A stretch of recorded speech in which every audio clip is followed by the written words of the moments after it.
hacemos un proceso muy parecido al que se muestra pues, en la película, porque lo que nosotros queremos hacer con estos productos es poder visualizar esas raíces que se están perdiendo cada día, ¿no? Y también ese relevo generacional que cada día se ve que menos falta.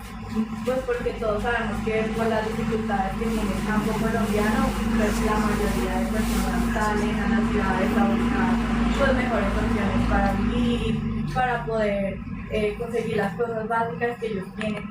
Entonces, así nace Cacao Cosecha Ancestral, que precisamente la idea es poder tomar estas comunidades que muchas veces han sido olvidadas por los gobiernos y entre nosotros crear esta comunidad y tejer esos lazos para que se pueda visualizar productos. Un micrófono. Aquí. ¿Se cayó?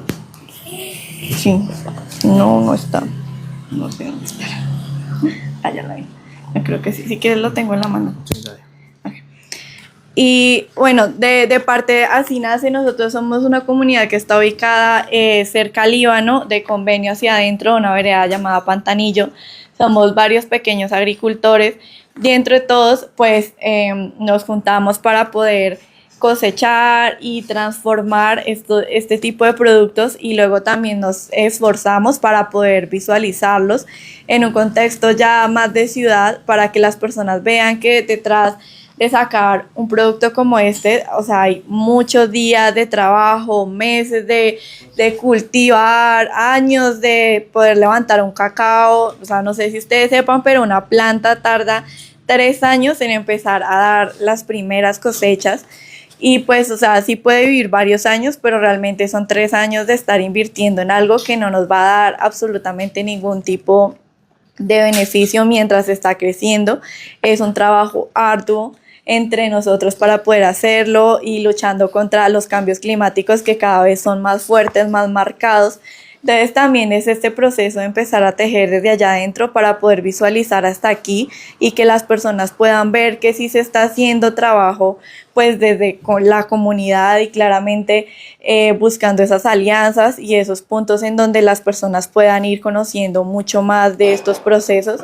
Entonces pues los invitamos a degustar y esperamos que lo disfruten mucho. Es un producto 100% natural, no se utilizan aditivos, pues porque ese es el ideal, ¿no? O sea, así como el buen café se consume sin azúcar, pues el ideal es que la cocoa y todos estos productos que salen del campo también se consumieran de la misma manera, ¿no? Porque pues claramente sabemos que los productos como el azúcar y todos estos endulzantes pues no son naturales y pues el ideal es poder volver a esas raíces en donde podamos consumir los productos como se hacía en aquellos tiempos de nuestros abuelos. Inclusive muchas personas nos han dicho, ya pues personas que pasan los 50, nos han dicho que cuando prueban los productos les recuerda mucho sus épocas de jóvenes, cuando vivían en las fincas con sus abuelos, con sus abuelos, con sus familiar y que las personas lo hacían como algo del común. Entonces, eso es precisamente lo que queremos rescatar, ¿no? Esas raíces que durante tanto tiempo se han ido perdiendo. Y pues bueno, ya saben que lo encuentran aquí. Y nada, muchas gracias por escucharnos y por el espacio. ¿Cómo se llama? Se llama Cacaos Cosecha Ancestral. ¿Se produce en el Líbano? Sí, sí, señor. O sea, es cerca al Líbano, de Convenio hacia adentro, en una vereda que se llama Pantanillo. Convenio es un pequeño caserío que queda antes del Líbano, porque es un espacio muy pequeñito por donde pasa el bus y realmente la población es pequeña, pero lo bueno es que aún las personas son muy unidas y pasa mucho eso de cuando uno ve que todo el mundo se conoce y uno va caminando y todo el mundo se saluda porque son los abuelos y los padres y los hijos que llevan muchos años asentados allá. Es lindo también poder ir a ver allá porque uno ya en las ciudades no ve eso, o sea, es muy raro verlo. Entonces sí es lindo ver que todavía está ese relevo, dedicar a esto, a respetar los procesos y a perpetuarlos también en el tiempo. ¿A la derecha o a la izquierda? Hacia la izquierda, del Líbano de Ibagué hacia el Líbano hacia la izquierda. Sí, sí, señor. En ese espacio. Presentación por libra. No, esta es la de 250 gramos. Se tiene libra y 250 gramos. Y pues realmente como las personas no están tan acostumbradas a que sea un producto tan fuerte, tiende a rendir mucho porque cuando lo prueban les parece muy fuerte. Claro, o sea, estamos acostumbrados al chocolate comercial que tiene muy poca cantidad de cacao y mucha cantidad de ahí. Entonces, realmente el chocolate comercial que se consume es más azúcar o conservantes, colorantes, muchas cosas para darle como ese sabor rico a chocolate que se acostumbra, ¿no? Pero claro, o sea, el cacao de por sí es un producto fuerte de la tierra, es muy rico, ancestralmente se utilizaba para muchos rituales. Era algo que se lo cuando para que pudieran llegar bien al otro lado. Entonces es muy genial y también como conocer toda la historia que va detrás, esa parte ancestral e indígena, que pues sigue siendo, o sea, un cultivo de hace muchos años que tiene muchas variedades, o sea, de verdad sí son demasiadas y pues cada una tiene muchas cosas que ofrecer, sabores diferentes, las intensidades y también depende mucho de la zona, claramente, ¿no? Pues porque los cultivos, dependiendo de los polinizadores y de la zona, tienden mucho a cambiar los sabores. Más que todo por lo que, digamos, si cerca hay un cultivo de caña o hay, no sé, especies de abejas nativas, o algún otro tipo de flores, esto lo capta también el café y eso, digo, el cacao, y eso hace que cambie mucho el sabor dependiendo de la zona. Entonces, claro, uno puede probar un cacao producido, por ejemplo, en Líbano, probar otro que esté, no sé, producido en otra zona más arriba y van a saber totalmente diferentes. Es como los cafés, es muy parecido el proceso tanto de cultivo como de producción y pues eso es como estos son dos grandes mundos que se están abriendo ahora y que se dan un poco la mano. Entonces es muy bueno ese proceso, realmente nosotros hemos aprendido mucho de esto. Ustedes pueden creer, la florecita del cacao es una cosita de este tamaño. Y de ese tamaño de esa florecita nace un fruto de este tamaño. Entonces realmente, o sea, ver la parte de polinización es una cosa impresionante porque es como, ¿quién podría creer que algo tan pequeñito puede salir semejante, o sea, fruto tan gigante y que una planta pueda dar tantos? Entonces sí es un proceso interno genial que los polinizadores nos ayudan mucho y es, o sea, todo un mundo de aprender, por ejemplo, las flores han sufrido un proceso evolutivo muy grande porque normalmente una flor tiene tanto el gen masculino como el femenino, ¿sí? En la flor el masculino es el polen y pues por dentro ellos tienen como los óvulos, por decirlo así, que ya luego se van a convertir en estas pequeñas semillitas que conocemos. El polinizador lo que debe hacer es llegar a la planta, untarse ese polen y la planta sirve como una pista de aterrizaje. Entonces, la planta está hecha evolutivamente para que el polinizador llegue, consuma el polen, dé toda la vuelta, entre, fecunde a la planta y vuelva a salir. Entonces, es muy genial y pues bueno, espero que sigan aprendiendo mucho. No sé si hay preguntas.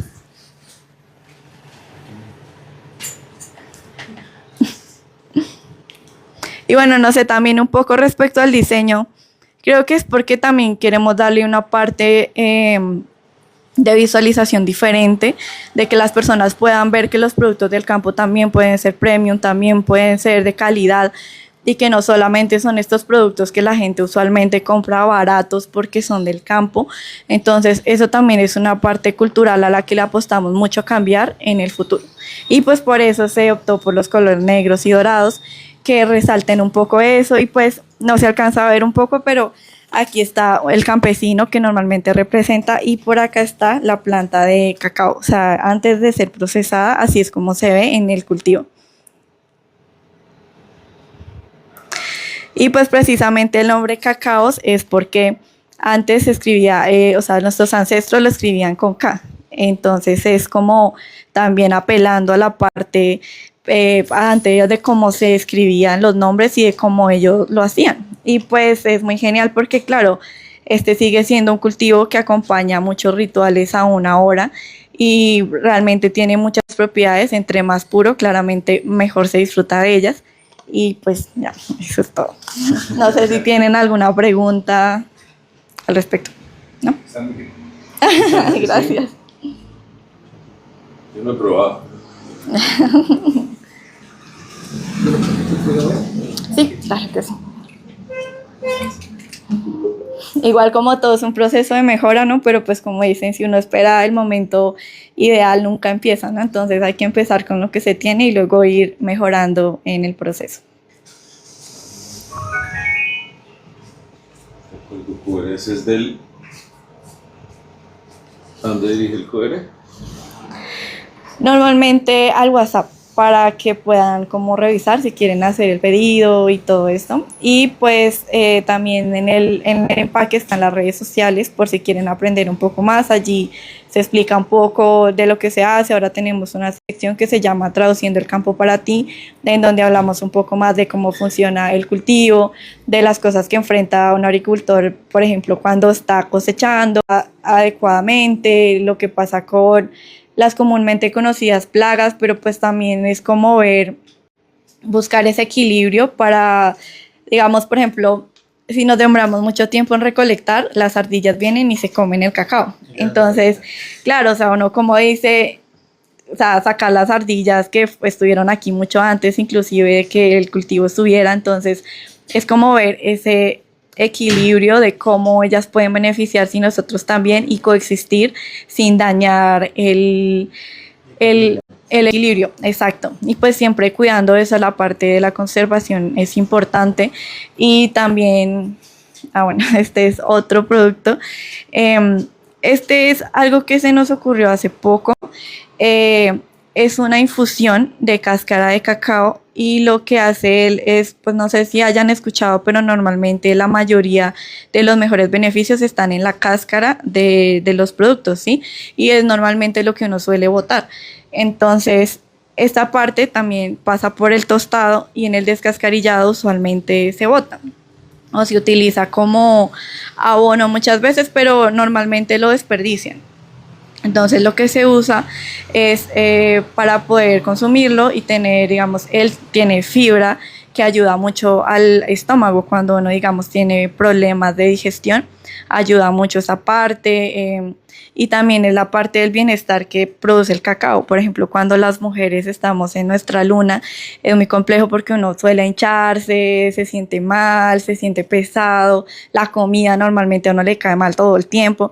Entonces es muy bueno porque este producto le ayuda a uno a sentirse como más ligero y le da a uno ese bienestar y tiene un olor a chocolate rico y muy suave, pero que normalmente nos ayuda. O sea, yo cuando estoy en esos días me gusta mucho consumirlo porque es como esa sensación de como de sentirse ligero y un poco desinflamado. Entonces es como tener ese chocolate, pero sin ser el chocolate grasoso que normalmente uno suele caerle mal. Entonces es muy bueno también y es algo pues novedoso, se podría decir, no es muy común, pero estamos trabajando también por mejorarlo y por pues descubrir mejor las propiedades que tiene, de cómo se puede aprovechar y todo eso. Entonces pues es algo muy bueno porque ahora también es ver cómo se aprovechan cada parte del cultivo que normalmente se pierde una gran cantidad, ¿sí? O sea, uno no puede aprovechar todo. Exacto. Y que, o sea, de un cacao completo, de cuando uno lo toma, uno pierde la cáscara, cuando se hace el proceso de fermentación y secado, se pierde otra parte de volumen, cuando se hace el proceso de tostado y descascarillado, también se pierde como otra parte del volumen, entonces al final lo que se puede aprovechar es muy poquito. Y pues eso también es lo que busca hacer este tipo de productos, ¿no? Ver qué otras alternativas podemos utilizar para aprovecharlo.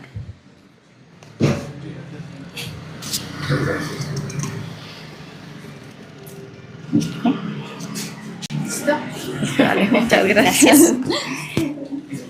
Bueno, muchas gracias por llegar hasta este momento. Esperamos que les haya gustado compartir las achiritas que no pueden faltar, que es parte de esa identidad nuestra y es otra manera de reconocer el territorio. Así que ahora los dejo con Yamile Ramírez y Andrés Francel desde Historias de Ciudad.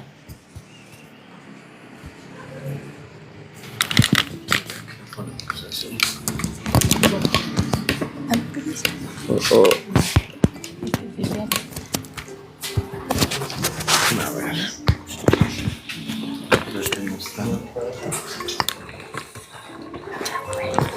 Que tiene rodillo. Estoy dando una cara menos amable.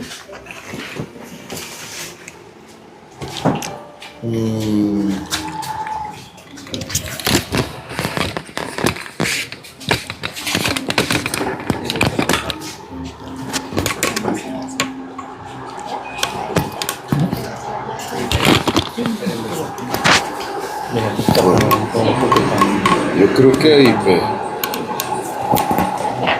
bueno, ¿dónde está Yamile? Aquí está. Aquí está. Mira. ¿Este es de este? Sí. Y allí están los micrófonos. ¿Eran necesarios? No sé. Pues sí, ya están, ¿no?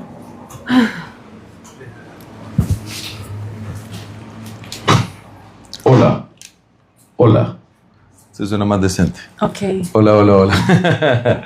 Buenas noches, muchísimas gracias por su compañía. Bienvenida a Yamile Ramírez, directora y productora audiovisual. Acabamos de ver una obra magnífica, Ima, que precisamente hace referencia a la tierra en el idioma ancestral Panche Pijao. Un trabajo que recibió precisamente el premio a la defensa de los derechos indígenas en 2012, un añito después de haber sido creado, una obra de la cual sentimos muchísimo orgullo y por supuesto que va a ser la base para que tengamos una charla y aprovechemos la presencia de Yamile. Yamile, muy buenas noches, muchas gracias por compartirnos esta preciosa obra de arte de conciencia sobre nuestro territorio, de las luchas indígenas, puesta en una maravillosa obra de arte.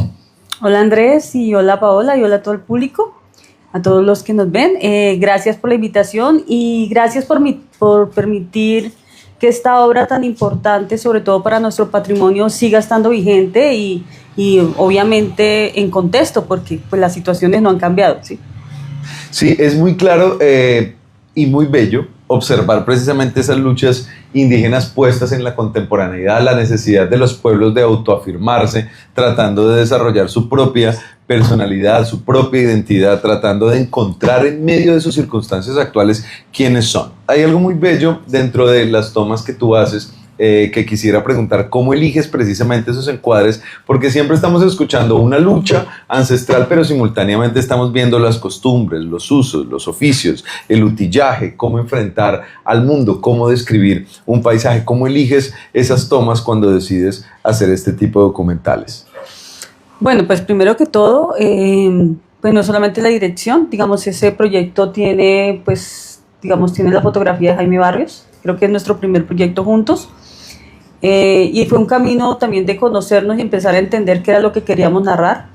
Nosotros queríamos narrar primero cada persona de la comunidad. Visitamos más de, no sé, creo que unos 40 resguardos y cabildos en ese momento, pero queríamos que cada persona también fuera un paisaje. Y lo que hace, sus costumbres y sus tradiciones, que se pueden ver en algunos casos, pues también hacen parte de ese paisaje, ¿no? Es ese paisaje natural que está ahí, tan importante como es el Cerro Los Avechucos, tan importante como es el Cerro de Pacandé, o, bueno, el Salto de Guaguarco, bueno, es decir, un montón de lugares que las comunidades en esa época nos decían, es que son los mojones, ¿no? Es decir, esos lugares que son las líneas territoriales para ellos, ¿cierto? Pero más que territoriales son espirituales y también guardan gran relación con su cosmovisión, ¿sí? Es decir, dónde está el trueno, dónde está Calarcá, dónde está Calarma, ¿no? Es decir, todo, pareciera que todo fuera como solamente geográfico, pero tenemos obviamente un tema un poco más puntual, que es esa parte espiritual que está ligada, que era para otro documental, pero bueno.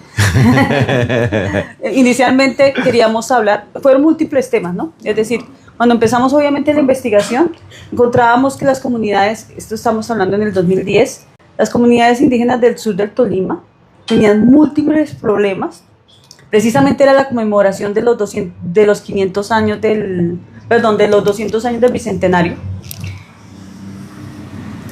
Sigue tranquila. Y nos encontramos con que ellos tenían muchos problemas de identidad, digamos, pérdida de la cultura, culturización. Teníamos dificultades también de temas ambientales, ¿sí?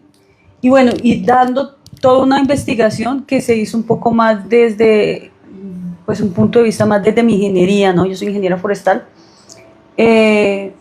Encontré que al final de cuentas los grandes problemas que hay para ellos y para cualquier pueblo es no tener territorio.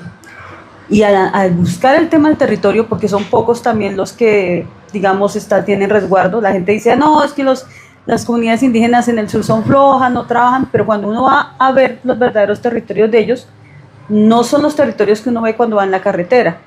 Eso le pertenecen a terratenientes aún, las arroceras y todo eso. Ellos están en territorios como lajas, los espacios son muy pequeños y cada vez que crecen más las comunidades, esos espacios son pequeños. Y la mayoría de tierras son compartidas, es decir, son tierras también de trabajo, pero tampoco son tierras tan fértiles, con falta de acceso al agua. Precisamente en esa época que yo estaba, empezaba todo el tema del Triángulo del Tolima, ¿sí? Para mí fue muy duro enfrentarme a la inundación y de las comunidades que quedaron separados en ese momento por el tema de Zanja Honda.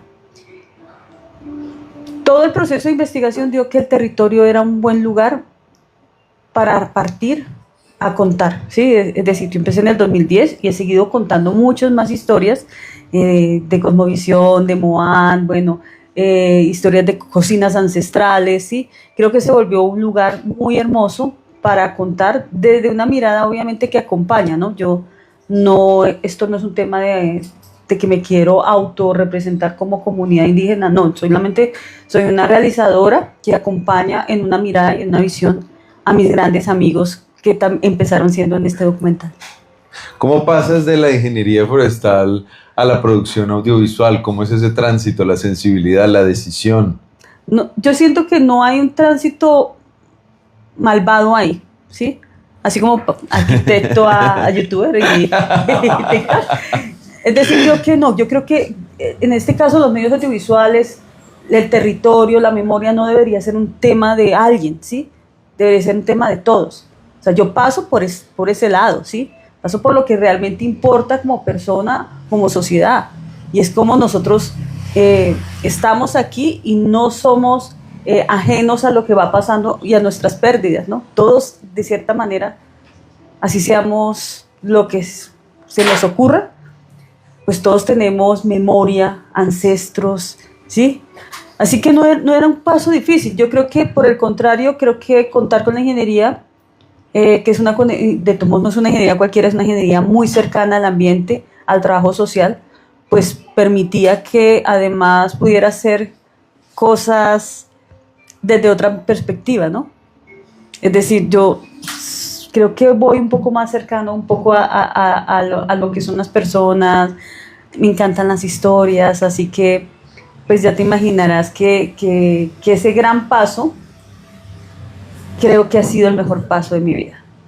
Qué bueno, hay evidentemente elementos lingüísticos muy lindos, ¿no? Del primero, pues la decisión de denominar IMA a esta producción, es decir, de tomar una partícula indígena para denominar la tierra y asignársela a esta pieza audiovisual, pero asimismo los apellidos ancestrales, ¿no? Tique, Culma, Yara, Alape, creo que hace que precisamente estemos viendo que todo ese pasado indígena está presente, es decir, que no es algo que ha acontecido, que pasó, sino que es un deber precisamente de todos nosotros tratar de recuperarlo, fortalecerlo y aportar un poco para esa construcción. ¿Has notado consecuencias después de haber publicado este documental en la población, en la sociedad, en la autodeterminación de los pueblos? ¿Qué has notado como consecuencia de ese trabajo? Al principio todo fue muy bien, creo que en ese momento que se hizo el documental, bueno, hay una cosa que me impresionó mucho, El documental, pues obviamente, pues tenía todo el apoyo de la academia y de la gobernación, ¿sí? Eso para nadie es un secreto, pero también obviamente el CRIT, ¿no? En ese momento, cuando lo hicimos, nosotros llegamos a reunirnos 106 comunidades para permitir que Creandes fuera la comunidad a grabar.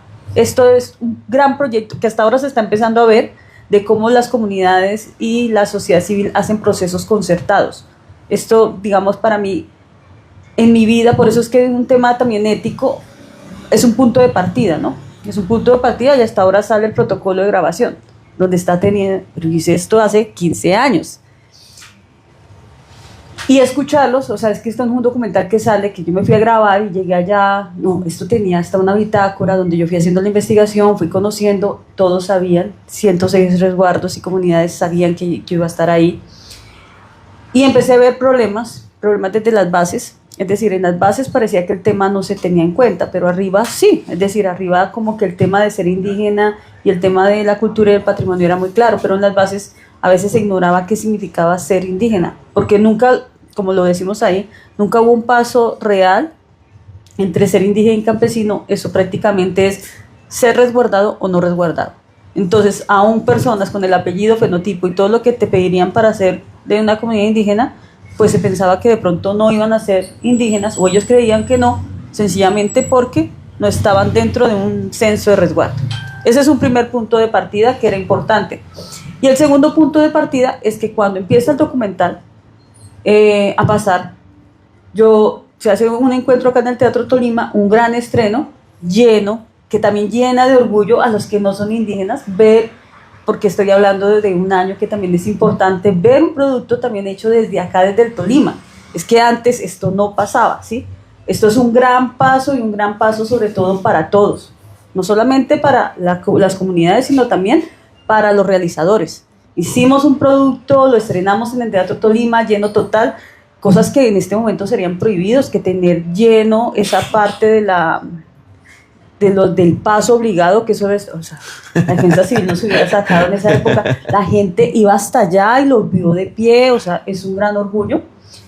Y a los 2 días lo estrené en un evento muy bonito que teníamos que se llamaba la Travesía del Saldaña, que era que nos íbamos por el río en unos vástagos con las comunidades Cortolima hablando de los temas ambientales.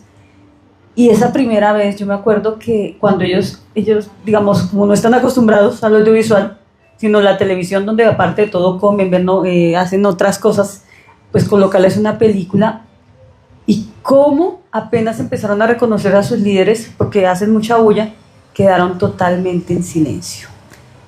Pero estoy hablando de que en la Travesía del Saldaño éramos muchas personas de muchas comunidades, y todos quedan en silencio, y durante 52 minutos la emoción no les cabía. O sea, yo creo que eso fue lo más impresionante. Después de eso, gano el Fondo para el Desarrollo Cinematográfico en distribución de películas de documental. La gente creía que estaba presentándome a ese fondo para seguramente irme a un festival internacional, y sí, yo hice ese premio que me gané del Fondo para el Desarrollo, que es el primero que me gano en ese momento, lo hice para llevar este documental a 52 resguardos para que ellos se vieran. Y algunos lugares no tenían luz, no tenían nada, y aproveché que había una película del director Floriberto Cardona, que lo había hecho con mucho trabajo, mucho esfuerzo, y no tenía él cómo hacer toda esta distribución. Yo dije, no, pues IMA se va con Floriberto Cardona, y nos fuimos a hacer 52 comunidades a hablar y hacer todo este proceso, y que como fuimos en tantos resguardos, pues llegamos a la comunidad y decía, ay, esa es mi abuela, esa es mi tía. O sea, eso era una cosa muy hermosa. Todavía tengo pues unas grabaciones por ahí. Valdría la pena hacer un documental de la muestra del documental, pero para otro, cuando edite mis memorias. Un saludo a Jaime Barrios, que hoy estaba en entrevista en Abstracto del Museo de Arte del Tolima por la Radio Universidad del Tolima, Imaginación Sonora. Y también un saludo a Floriberto Cardona, un historiador independiente, fotógrafo y caminante, que nos ha legado muchísimas obras importantes y conocimientos fundamentales para nuestra región, y pues una maravilla reunidos con Yamile Ramírez, productora y directora audiovisual. Hoy nos reúne el pretexto de IMA, uno de los documentales, quizás el más importante que se ha creado con respecto al Tolima, a las tradiciones indígenas, por el grado de difusión que ha tenido y por la inspiración que significa Yamile para mujeres y por supuesto para hombres que quieren lograr la difusión de estos conocimientos y tratar de reconquistar aquello que se ha perdido paulatinamente, como por ejemplo la lengua. A pesar de que tenemos algunos elementos lingüísticos por allí, evidentemente en estos resguardos nadie habla esta lengua. Es una pérdida que ya es imposible de recuperar, pero que a través de este tipo de documentales podemos precisamente acceder a ella. Uno de los elementos esenciales o mágicos que me parece que tiene tu obra, especialmente Ima, ya pasaremos a otras, es la tumba de Manuel Quintín Lame. Ese episodio, ¿cómo lo vives? ¿Cuáles son tus reflexiones? Me gustaría que nos contaras un poco acerca de eso. Y es que es muy importante ver cómo ellos a Manuel Quintín Lame Chantre lo tienen, mejor dicho, en el punto donde debe ser. Y pues cuando usted hace las imágenes de la tumba, uno dice, uy, esto sí es un respeto grande por un ser que mejor dicho, la sociedad colombiana también ha olvidado, ¿no? Sí, precisamente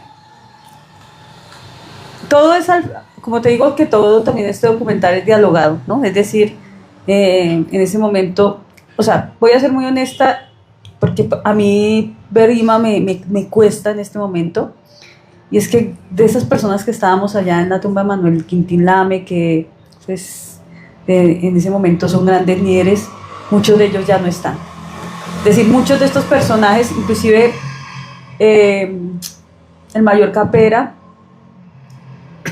el que dice es que hay que ser valientes para defender a nuestro territorio, él es de los fundadores de la UNIT, a nivel, o sea, la Organización Nacional Indígena de Colombia se fundó en Lomas de Hilarco en 1974. O sea, la primera vez que los indígenas en toda Colombia se reúnen es acá en el Tolima, y están estos hombres ahí, ¿sí? Y ya muchos de estos personajes no están. El año pasado se fue César Kulma, y este año es un poco la chira, tranquilo. Y este año ya tendrá que agüita. O si no, cacaos que está delicioso. Y este año nuestro gran amigo Fernando se fue del médico tradicional. Eso ha sido muy duro en mi caso, porque no es solamente este documental, sino también es el compañero de consejo, ¿sí? O sea, de consejo social, espiritual. Entonces grandes amigos se fueron, y pues seguramente en 20 años hasta de pronto parte de personas más queridas también va a pasar. Pero respecto a Manuel Quintín Lame, que ya no están, cuando vinieron después de que pasa esto, vienen del Cauca a tratar de sacar los restos, pero ya no hay nada, ¿sí? ¿Qué pasa con esa tumba?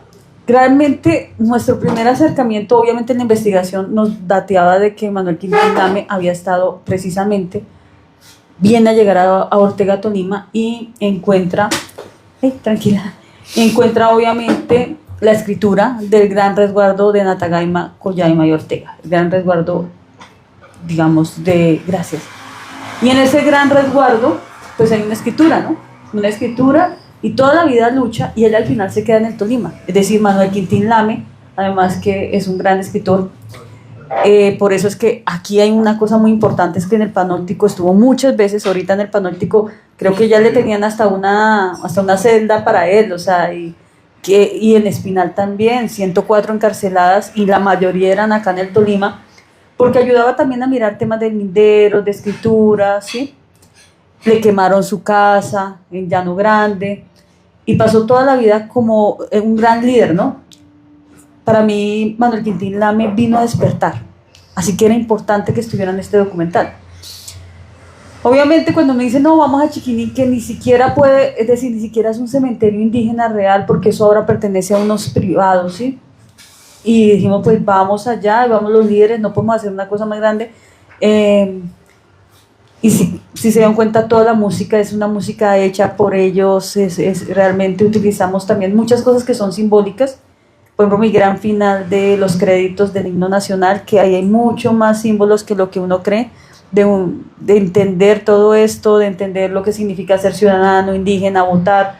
O sea, que para uno es normal, pero en otros lugares decirle que si usted no vota no es ciudadano. Estábamos precisamente en un tema de votaciones en esa época.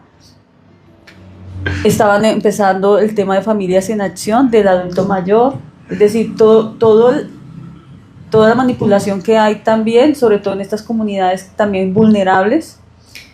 Pues no, yo lo iba a decir una cosa así, pero yo quería que ellos lo dijeran a su manera. Ellos abren y cierran el documental.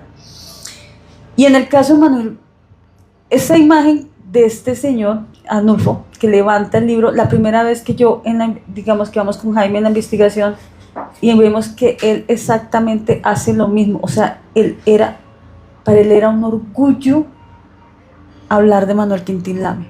Y para esa comunidad, que fueron sus amigos, además hay un señor que aparece en algún momento cuando leemos el poema, cuando Fernando está dando el poema, ¿cierto? De compañero, ¿qué horas tienes?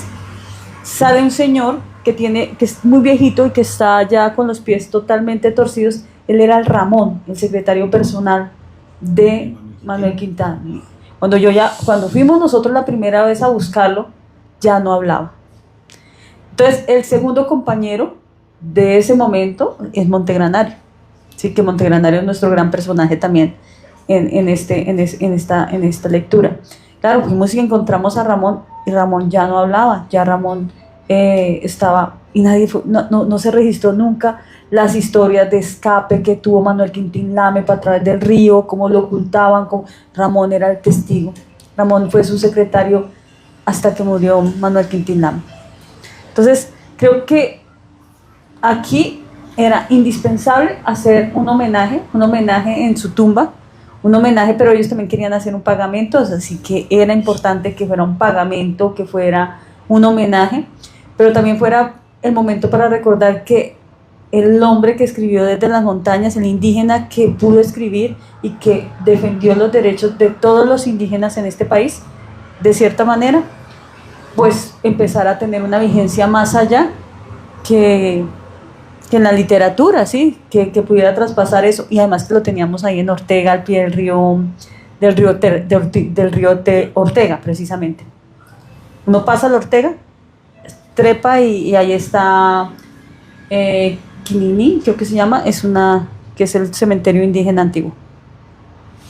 Dentro de este trabajo de rescate de memoria, Yamile ha generado muchísimas obras, unas para Señal Colombia que me encantan, que tiene que ver con huipas y guambitos, el territorio Dulima, y además de que me parecen muy lindos porque son realmente unos fragmentos sobre la historia de diversos personajes, en diversos momentos de su historia, y unos de niños pues que me fascinan, ¿no? Sobre todo el niño que está allí en la mina Melendro interpretando. Es un trabajo muy dedicado por la cotidianidad y por rescatar esos valores, ya no solo en el mundo indígena, sino cuáles son esos valores ancestrales del Tolima frente a la música, ¿cierto? Frente a la cocina, frente a muchas posibilidades que tenemos. Ese trabajo de gestión desde la producción audiovisual, ¿cómo se logra para llegar, por ejemplo, a escenarios de difusión como Señal Colombia?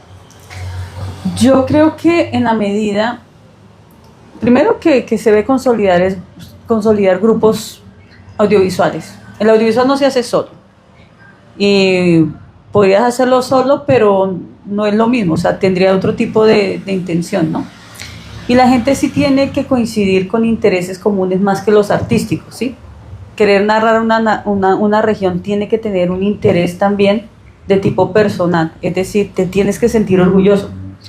Pues para los que no sepan, yo no soy de el Tolima, pero creo que dice mi esposo, uno no es donde nace, sino donde respira, y entonces yo soy súper tolimense. Yo aquí me conozco casi todo el Tolima, ¿cierto? He recorrido con la cámara, con la investigación, con otro tipo de procesos, y conozco pues de mis grandes descubrimientos, que ahora más tarde te cuento de la colonización, que ahora encontré otro.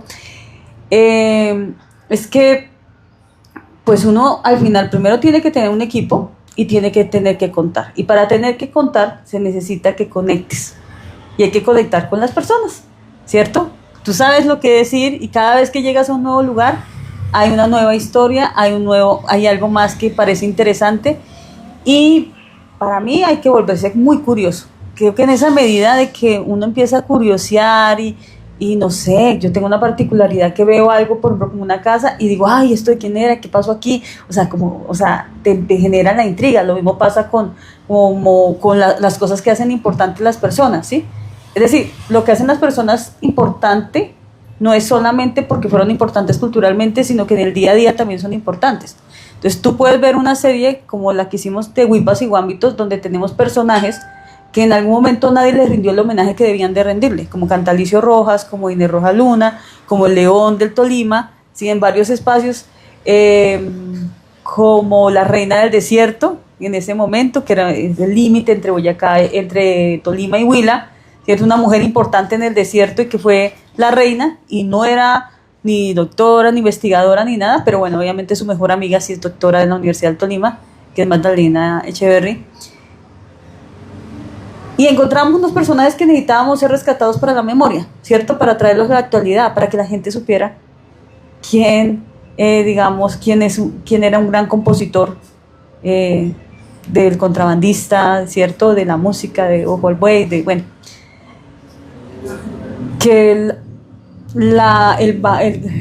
sanjuanero que se graba, que cada año sale en concurso y todo eso, un contrabandista, pues que una investigadora que murió en Armero, precisamente hace 40 años, pues también había aportado su grano de arena, ¿sí? Entonces toda esa construcción colectiva de esa identidad que aún nos alcanza a llegar, pues tiene grandes y valientes personajes, ¿sí?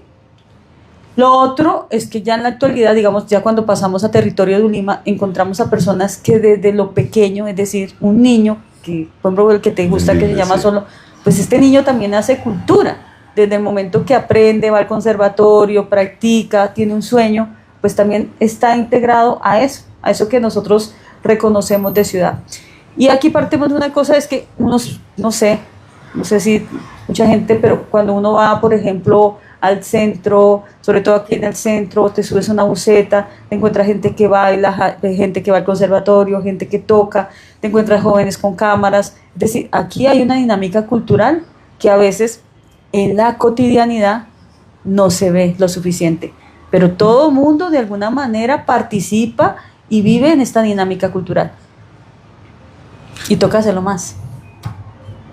Yamile Ramírez, directora y productora audiovisual. Hoy estamos hablando de una de sus grandes realizaciones, IMA, en donde hablamos precisamente del territorio ancestral del Tolima, en los resguardos indígenas, a partir de los cuales nos muestra una interpretación de nuestro territorio, de las debilidades de las comunidades, de las luchas por su tierra, de la necesidad de recuperar nuestra memoria y recuperar nuestros derechos ancestrales. Pero resulta que Yamile también, además de sus grandes producciones para Señal Colombia, para Netflix, de los premios que tiene para el desarrollo del cine, para los derechos indígenas, es tallerista de la Universidad del Tolima. ¿Cómo llevas toda esta experiencia de los grandes medios, de las comunidades, para que las nuevas generaciones empiecen a conectar y tengan esa ética de la cual hablas, esa recuperación de las historias? ¿Cómo asumes ese rol de tallerista en medio de toda esta experiencia? Bueno, pues aprovecho para enviarle un saludo a todos mis alumnos de todo el país.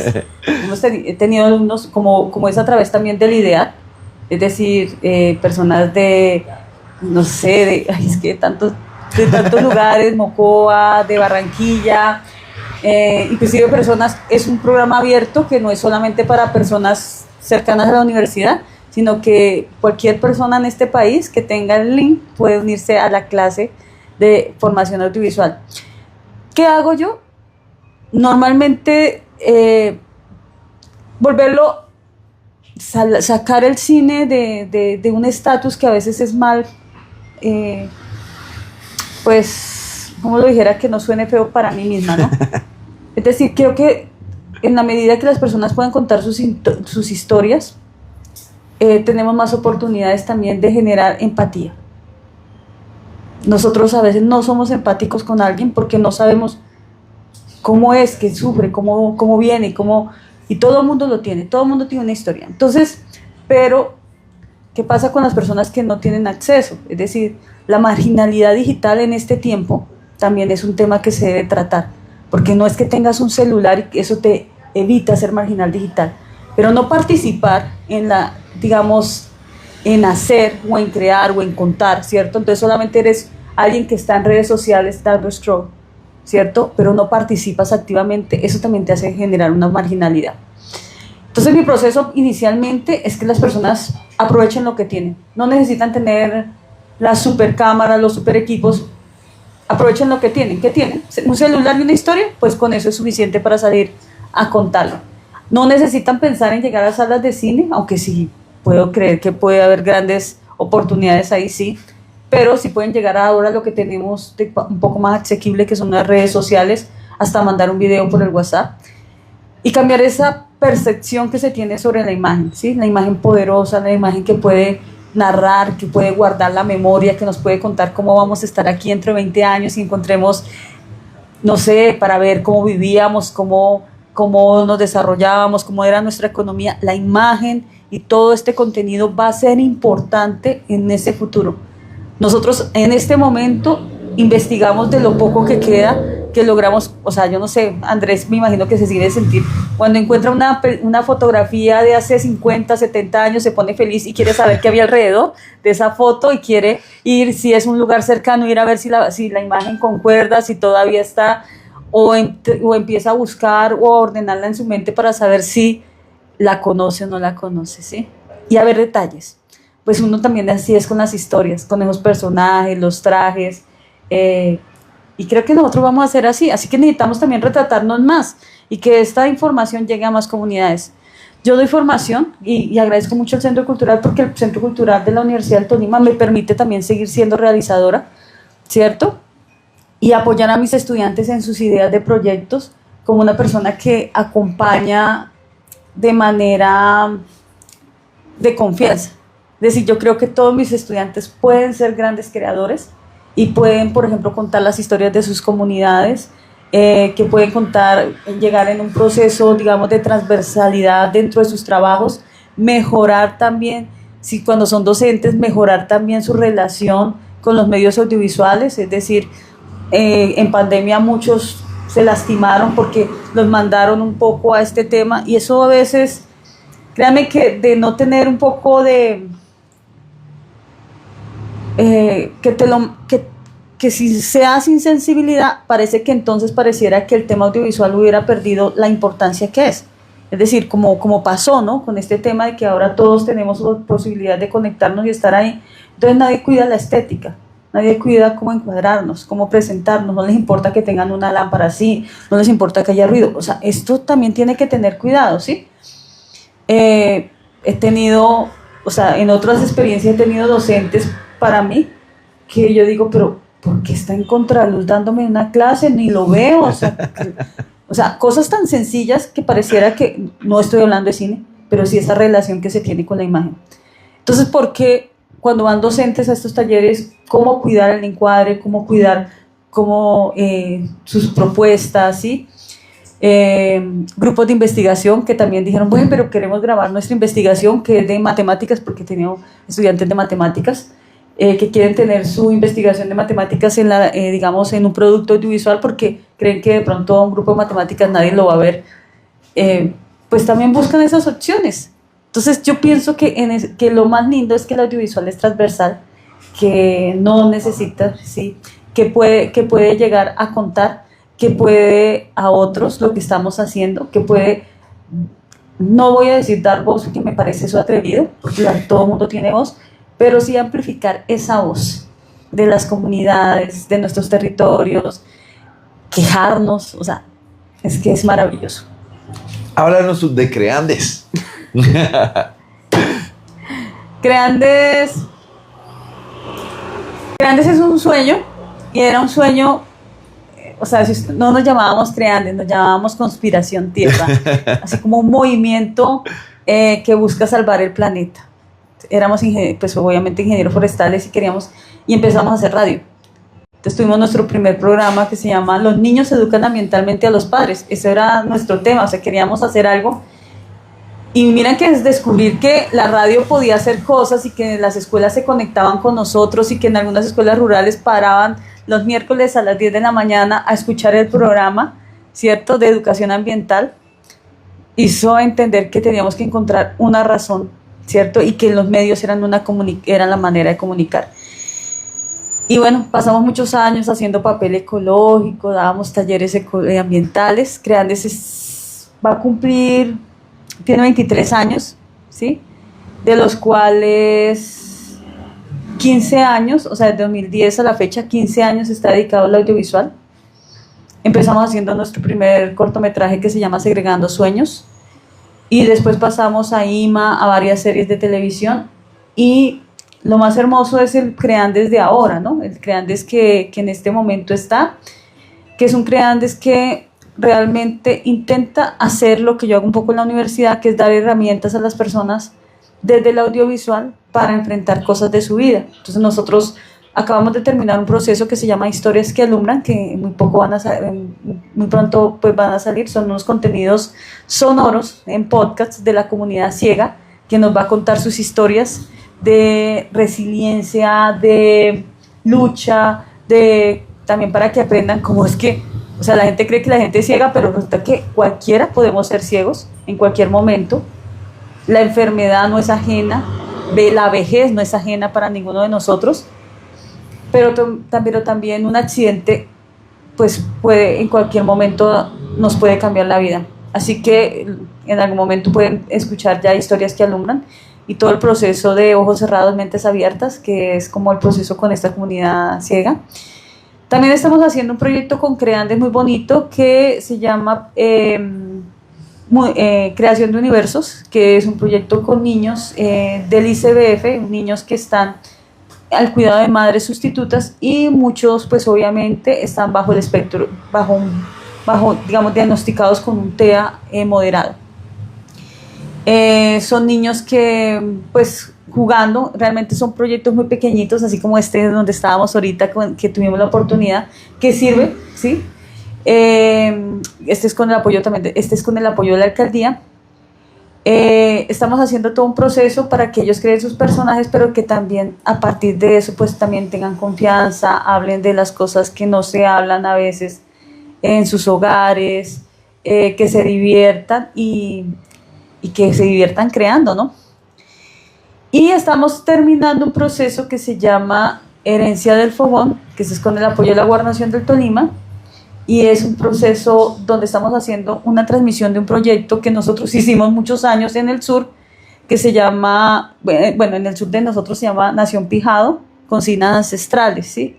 Ya para esta nueva temporada, que es de cocina ancestral, donde vamos por recetas y buscamos las recetas en las comunidades buscamos a los sabedores, y para que esa receta no se pierda con el sabedor, pues lo grabamos, pero cocinamos con la comunidad, que es lo más importante. Y hacemos la cocina un lugar de encuentro de la palabra, del pensamiento. Aquí vamos con Creandes este año, bien, creo. En internet, en Instagram, ¿en dónde? Todos nos pueden buscar en Creandes.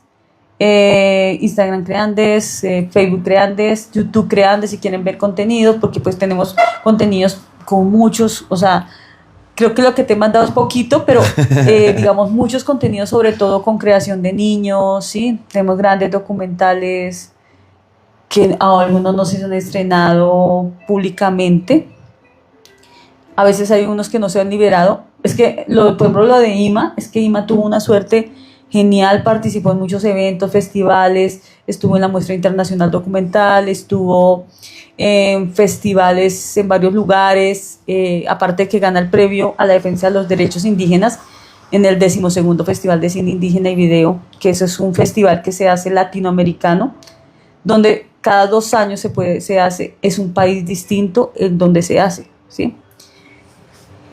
Y pues después estuvo en Señal Colombia, y hace poco, creo que hace 2 años, ya estuvo, pues no se ha podido publicar porque precisamente estaba con una licencia por 2 años con Canal 13. Entonces creo que ahora ya vamos a poderlo publicar.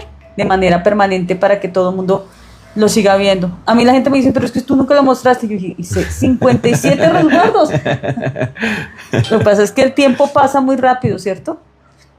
Y pues va a tocar hacer Lima 2. Claro que sí, pero además de toda esta encomiable labor que tiene que ver con lo documental, lo testimonial, con la realidad, también hay procesos de creación, de ficción, como Los Misterios de la Montaña. ¿Cómo se asume ese proceso? ¿Es orgánico? ¿Necesita otro tipo de preparación? ¿Qué retos impone para su logro?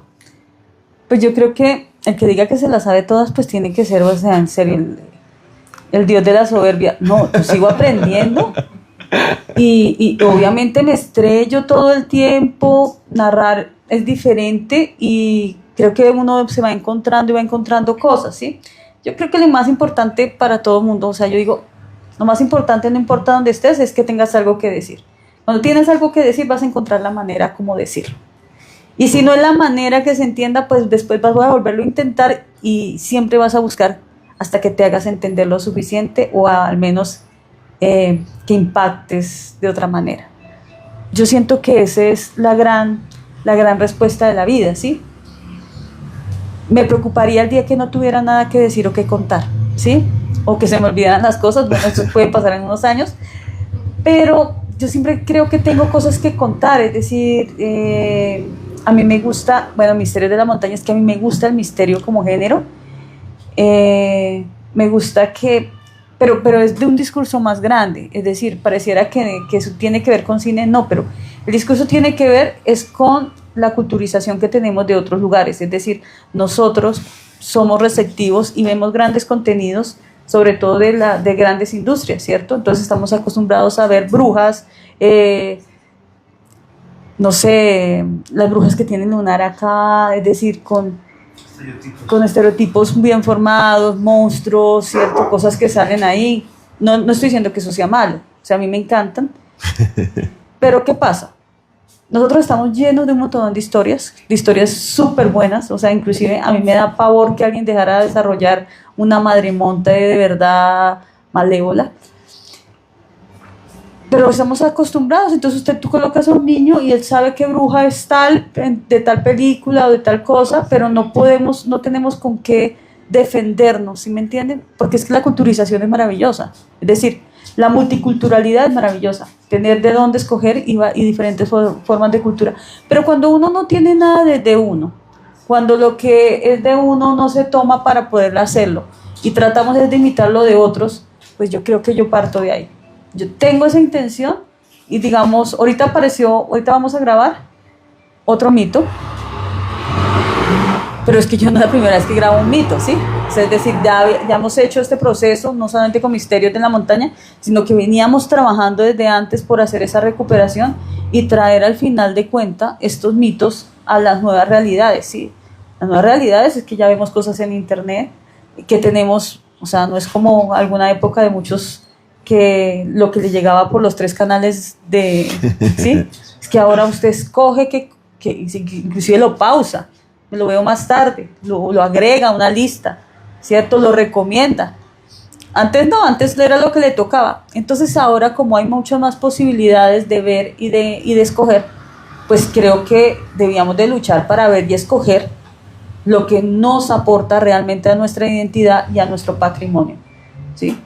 Y como te digo, no pasa nada que veamos de otros lugares, pero que tengamos una base sólida también nosotros de cómo defender nuestra cultura, ¿sí? No es solamente el monstruo. Ahorita que me estoy viendo El Brujo, entonces salen unos monstruos geniales. Yo dije, no, pues, uno ¿por qué no podría salir algo así de, no sé, de Río Saldaña, ¿sí? No sé, un bagre raro. ¿No? Y te salva el boga. El boga es nuestro brujo, ¿no? ¿Has visto la serie? Sí. Por eso, el boga sería nuestro brujo. Sí, el que se la sabe toda, sabio, con una aventura de la búsqueda por todo el río Saldaña. ¿Sí ve? Ya tenemos una nueva película. No, pero el boga, en serio, con esa vara y esa gas contra el río, que es muy turbulento, ¿no? Es un río torrencial. A mí me da miedo subirme al Saldaña. Imagínate, es tremendo. Hacer un videojuego, ¿cierto? Del Boga por el Saldaña. Y eso, pues no sé si a alguien se le ha ocurrido, pero podría funcionar. Muy bien. ¿Cómo se llega a Netflix? No, nadie llega. Yo, el año pasado, precisamente, hacen una convocatoria para mujeres escritoras y pues, eran como, no sé, como 400 mujeres que se presentaron, grandes talentos de este país, y me presento con el libro Verónica Resucitada de Carlos Pardo para adaptación. Creo que es una gran experiencia este libro, o sea, de verdad que si alguien puede leerse Verónica Resucitada, es un gran libro y una gran experiencia. Y me presento y salgo seleccionada. Esto es un inicio, ¿cierto? Entonces empezamos la adaptación, pues se sigue trabajando en la adaptación con esa idea de llegar de verdad, obviamente, no sé cómo tan Netflix, pero sí llegar a una pantalla. Creo que es una serie que merece ser contada, ¿sí me entiendes? Que merece ser contada. Además, es que pasan muchas cosas, pero por eso también es que se necesita el apoyo de algo más grande, ¿sí? Sigo trabajando en esa adaptación, estuve con toda la asesoría, obviamente, la Academia de Cine, la Academia de Cine de Colombia, la Fundación Macondo, que fue pues obviamente la que hizo posible todo esto. E inicialmente esto ha sido un proceso más que todo de acompañamiento y de hacer algo que no ha sido tan fácil, que no es tanto en Colombia, que es de adaptación de una obra literaria a una obra cinematográfica. Ese gran paso, pues esperamos que en un futuro pues se pueda ver reflejado en una pantalla, no solamente de Netflix, sino de cualquier cosa. O sea, creo que, y obviamente, pues esto es un gran paso. Creo que adaptar a los, o sea, es que en Tolima es impresionante de escritores y de escritores talentosos. Yo creo que aquí hay un potencial y un potencial también para los realizadores en este tema que es la adaptación, ¿no? Que no es tan fácil, porque yo te lo juro, yo a veces digo, un párrafo para mí son 10 escenas, ¿sí? Un párrafo, además de la bella escritura de Carlos Pardo, ¿sí? Que es, además que me impresiona, de verdad que deberían de leerse en el libro, para que leas algo. Spoiler de un libro, sí, no aguanta.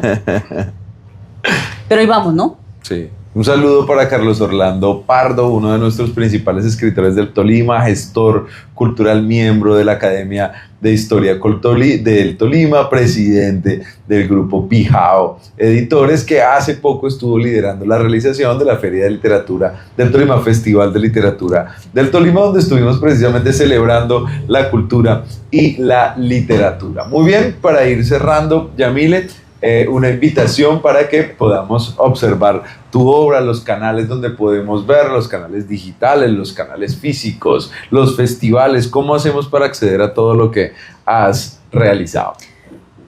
Bueno, espero que ahorita ya en diciembre pueda pegarle una actualizada a mi página, que está un poco, es que no le alcanza el tiempo, oiga, qué cosa tan rara, pero sí, obviamente la página de Creandes, que puedan entrar, pero nos pueden encontrar en YouTube pueden ver muchos contenidos, nos pueden escribir, a veces escribir nos funciona, porque por ejemplo si alguien está interesado en un contenido, pues nos escriben y nosotros le decimos, mira, pues te guiamos, ¿sí? Pero por ejemplo pueden ver en RTVC Play, pueden ver toda la serie de Territorio de Ulima, porque está ahí en una excelente calidad, ¿tú la viste? Muy buena calidad. Que es una gran plataforma. En YouTube, precisamente en el canal Señal Colombia, está la serie de Huipas y Guambitos, está completa. Y en el YouTube de Creantes hay otra parte de muchos contenidos, sobre todo muchos contenidos educativos. Pero igual también a nosotros nos gusta que nos inviten, no nos invitaron ni vinimos, entonces a veces ha funcionado, a veces nos invitan de colegios, nos invitan de algunos lugares y nosotros vamos, sí, y mostramos películas. O sea, antes se hacía más, ¿no? Pero pues esperamos seguir, pues obviamente haciendo, ¿no? Creo que es importante que la producción local pues que no pare, ¿sí? Porque solamente se puede construir industria si mucha gente hace, ¿sí? No era como cuando empezamos nosotros que pues estábamos los dos solitos, pero es importante que siempre, sobre todo en las universidades, nuevos realizadores, jóvenes curiosos, con ganas de contar, con unos aires un poco más juveniles, también nos llenen de esa manera de ver y entender el mundo a otros, ¿sí? Entonces, pareciera que no fuera importante, pero sí lo es. Es importante, además que necesitamos que también el Tolima se vea más a nivel nacional, ¿cierto?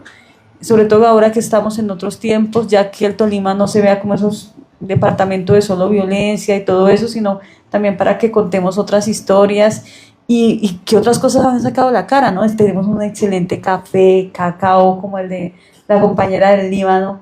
Es decir, esas cosas son historias que necesitan ser contadas y que necesitamos también que tanto tolimenses o no tolimenses reflexionemos también sobre nuestro patrimonio.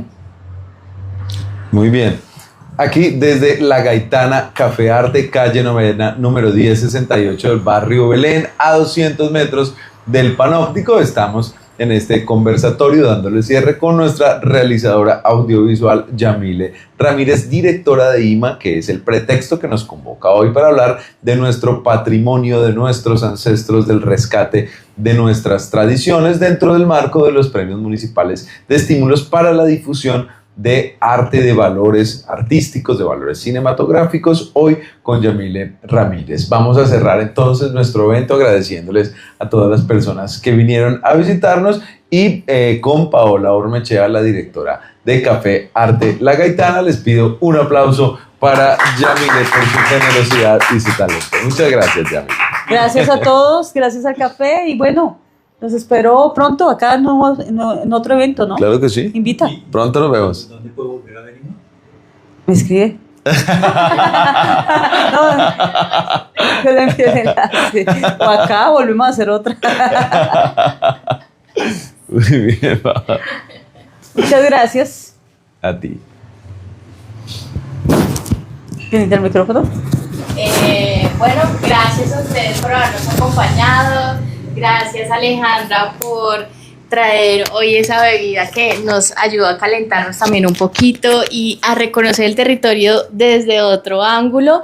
Gracias infinitas a Yamile por haber aceptado la invitación. Es importante lo que tú decías, mostrar lo que estamos haciendo, porque son muchas cosas las que están haciendo los realizadores audiovisuales.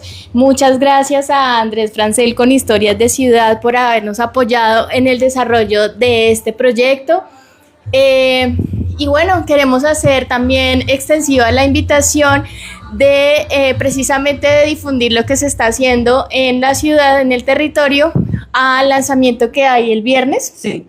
Estaba hoy Jaime en entrevista en Abstracto de la universidad, en la radio Universidad del Tolima, porque es un prelanzamiento, no. ¿Sí? El lanzamiento. El lanzamiento, ¿cierto? En el auditorio del Museo de Arte del Tolima, el viernes a las 7. 7:30. A las 7. Entonces toca llegar tempranito para porque poder... es pequeña la sala, entonces toca aprovechar Sí. a coger sillas. Exacto, sí. Entonces, para compartir todo lo que se está haciendo en el territorio, gracias a los que se conectaron a los en vivos. Y bueno, mañana también aquí tenemos el cierre del otro ciclo que estamos desarrollando en el marco de los estímulos departamentales, que era un proyecto más voluminoso, y nos está acompañando en la dirección Robinson Gutiérrez, así que los esperamos mañana a las 6:30 con una película colombiana que se llama